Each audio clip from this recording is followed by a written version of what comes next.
S'appuyer sur des symboles anciens et les faire renaître dans le contexte moderne de notre époque, au gré des actualités, c'est la spécialité du street artiste Nacle qui signe la 29e édition du Mur à Épinal.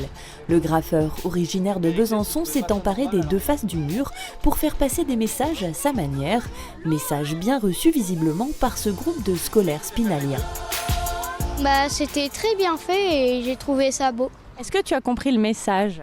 Oui, j'ai compris que c'était la politique. Il y a les couleurs du drapeau de l'Ukraine. Il y a des mots, c'est écrit bombe nucléaire, Ukraine, guerre.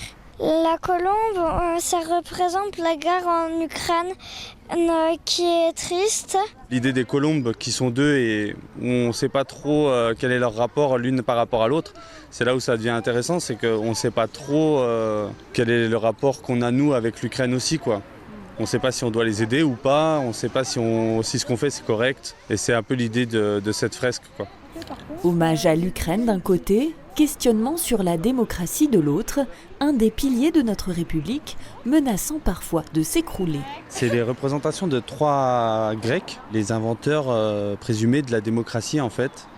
L'idée à travers ces représentations de statues, c'est de montrer que la démocratie c'est là depuis très longtemps, qu'on sait tous à peu près d'où ça vient, on ne sait pas forcément où ça va et c'est assez fragile, quoi. On voit qu'il y a quelques fissures sur ces statues. J'avais bien aimé l'ensemble, la démarche et le personnage. Donc je me suis dit, tiens, pour le 29e mur à Épinal, au moment des élections, au moment où il se passe beaucoup de choses, c'était l'artiste qui pouvait faire passer des messages.